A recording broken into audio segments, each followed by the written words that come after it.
मुंबई की भीड़ भरी लोकल ट्रेन, एक हाथ में हैंडल, दूसरे में यूपीएससी के नोट्स, दो बच्चों की मां, 40 साल की उम्र और सुनने की कमजोरी। दुनिया कह रही थी अब बहुत देर हो चुकी है, लेकिन 7वें प्रयास में उसी महिला ने यूपीएससी पास करके इतिहास लिख दिया। ये कहानी है निशा उनिराजन की, वो निशा जो केरल के शांत माहौल से निकलकर मुंबई जैसे भागते हुए शहर में नौकरी करने आई। मुंबई जिसे हम सपनों का शहर कहते हैं, यहाँ हर कोई भाग रहा है, कोई अपनी पहली सैलरी के लिए, कोई ईएमआई चुकाने के लिए, लेकिन निशा की दौड़ इन सब से अलग थी। 35 साल की उम्र, जिसे समाज रिटायरमेंट की तैयारी या सेटल होने का पड़ाव कहता है, वहां निशा ने एक ऐसी जंग छेड़ी जो अच्छों के पसीने छुड़ा दे। उनकी चुनौती सिर्फ उम्र या समय नहीं था, उनके पास एक ऐसी खामोश दीवार थी जिसे लांघना नामुमकिन लगता था। निशा को हियरिंग इम्पेयरमेंट था, उन्हें दुनिया की आवाजें 40% कम सुनाई देती थी। लोग कहते थे निशा इंटरव्यू में जब सवाल सुनाई नहीं देगा तो जवाब क्या दोगी, लेकिन निशा को दुनिया का शोर कम और अपने अंदर की आवाज ज्यादा सुनाई दे रही थी। उन्होंने तय कर लिया था कि ये जदोजहद अब रुकने वाला नहीं है। निशा के दिन की शुरुआत तब होती थी जब पूरा मुंबई गहरे नींद में होता था।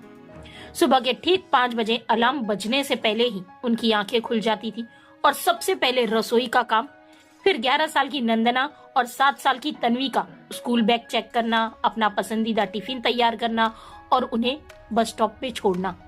ये एक माँ की ममता थी जो कभी नहीं थकती थी। जैसे ही बच्चे स्कूल के लिए निकलते, निशा का मिशन मोड ऑन हो जाता। वो एक असिस्टेंट ऑडिट ऑफिसर थी, यानी जिम्मेदारी वाली नौकरी। जब कभी थकान उन पर हावी होता या सुनाई कम देने की वजह से वो उदास होती, तो वो अपने फोन पर एक शख्स की वीडियो जरूर देखती थी। वो थे केरल के deputy collector Ranjit. Ranjit sir को भी सेम प्रॉब्लम थी जैसे निशा को थी। निशा सोचती थी अगर रंजीत सर उस कुर्सी तक पहुंच सकते हैं तो मैं क्यों नहीं।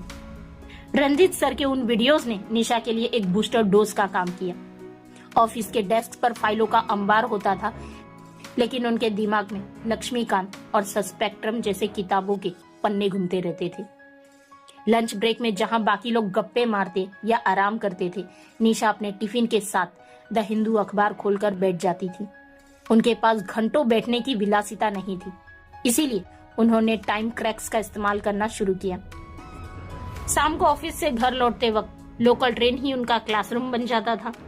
रात को जब सारा काम खत्म हो जाता, बर्तन धुल जाते और बच्चे सो जाते, तब रात को 11 बजे उनके कमरे का वो छोटा सा लैंप जलता था।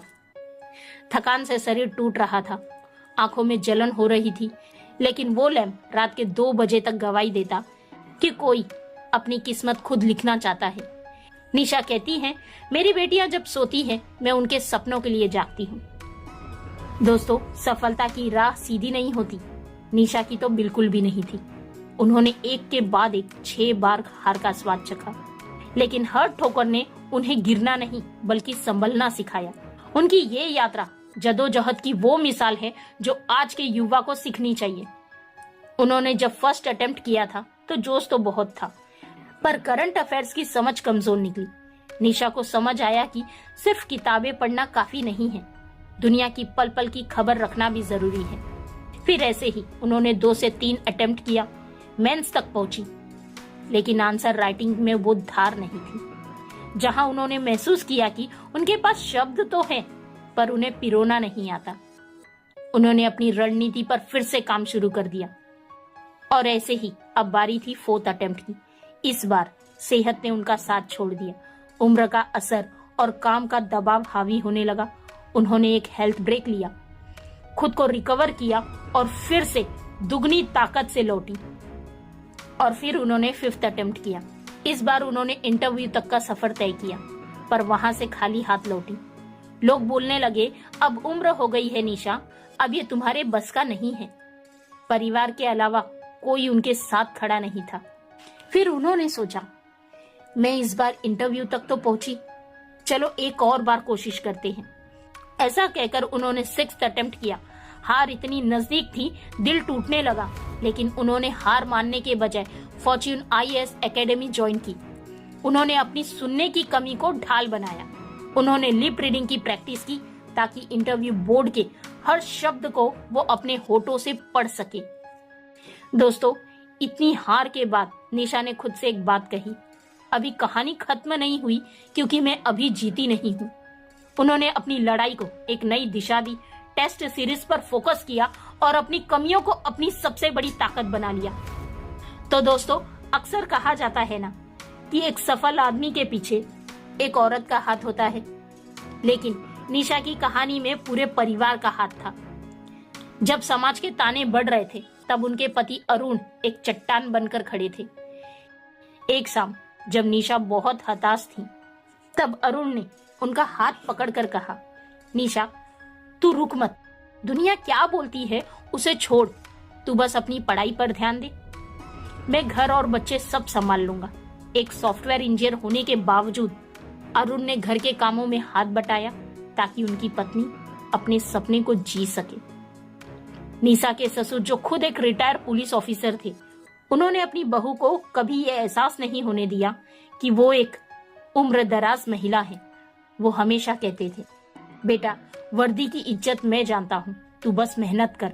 मुंबई के उस छोटे से घर में जहाँ 2 शरारती बच्चे हैं, वहाँ खामोशी ढूंढना बहुत मुश्किल था, लेकिन परिवार ने मिलकर निशा को साइलेंस जोन दिया। अपनी बेटियों के लिए निशा एक रोल मॉडल बनना चाहती थी। वो चाहती थी कि जब नंदना और तन्वी बड़ी हों तो वो ये ना कहे कि हमारी माँ ने अपना सपना छोड़ दिया, बल्कि वो फख्र से कह सके कि हमारी माँ ने हमें सिखाया है कि लड़ा कैसे जाता है। ये सिर्फ एक परीक्षा की तैयारी नहीं थी, ये अब अपनी आने वाली पीढ़ियों को हिम्मत देने वाली सीख बन चुकी थी। साल 2024, निशा की उम्र अब 40 साल हो चुकी थी। ये उनका 7वां और आखिरी मौका था। दांव पर सब कुछ लगा था। इंटरव्यू का दिन आया। निशा धौलपुर हाउस के बाहर खड़ी थी। मन में डर था कि क्या वो पैनल के सवालों को सही से सुन पाएंगी, लेकिन उन्होंने खुद को शांत रखा। उन्होंने अपनी सुनने की क्षमता को छुपाया नहीं, बल्कि गर्व से स्वीकार किया।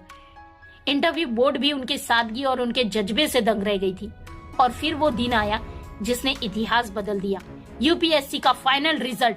जब निशा ने अपना रोल नंबर देखा, एयर 1000, 40 साल की उम्र में 7वें प्रयास में 2 बच्चों की मां ने वो जीत हासिल कर ली जिसे दुनिया नामुमकिन मानती थी। ये जीत सिर्फ निशा की नहीं थी। कांग्रेस संसार शशि थरूर ने उनके बारे में ट्वीट करते हुए गर्व से कहा, Nisha's journey show perseverance beyond age and disability. यानी निशा की यात्रा दिखाती है कि उम्र और विकलांगता के आगे भी अगर कुछ है तो वो है अटूट संकल्प। पूरा केरल और मुंबई का वो कोना जहां वो पढ़ती थी खुशी से झूम उठा। निशा ने साबित कर दिया कि उम्र और डिसेबिलिटी सिर्फ दिमाग का वहम है। तो दोस्तों, निशा उन्नीराजन की ये यात्रा हमें आईना दिखाती है। हम अक्सर छोटे छोटे बहानों के पीछे छुप जाते हैं। कल से पढ़ूंगा, मेरी इंग्लिश अच्छी नहीं है, मेरे पास पैसे नहीं है। लेकिन जरा सोचो उस माँ के बारे में जो सुबह 5 बजे उठती है, केरल से मुंबई आकर नौकरी और घर संभालती है, लोकल ट्रेन के धक्के खाती है, जिसे कम सुनाई देता था और जिसके पास 2 छोटी बच्चियां थी। अगर वो कर सकती है तो आप क्यों नहीं? याद रखो, उम्र आपकी काबिलियत तय नहीं करती, आपकी मेहनत की सिहाई तय करती है कि आपका भविष्य कैसा होगा। निशा ने अपनी कमियों को अपनी ताकत बनाया, अपनी हार को अपनी सीढ़ी बनाया। आज वो जहाँ खड़ी है वहाँ पहुँचने के लिए उन्होंने रातों का सुकून और दिन का आराम कुर्बान किया है। तो दोस्तों, ये कहानी सुनने के बाद अब आपका क्या इरादा है? बहानों को पकड़ कर बैठना है या उन्हें जड़ से खत्म करना है? अब बारी आपकी है। कमेंट में अपनी राय जरूर बताना। ऐसे ही रोंगटे खड़े कर देने वाली इंस्पिरेशनल स्टोरी के लिए चैनल को सब्सक्राइब करो, वीडियो को लाइक करो और नोटिफिकेशन बेल आइकन को जरूर प्रेस करें।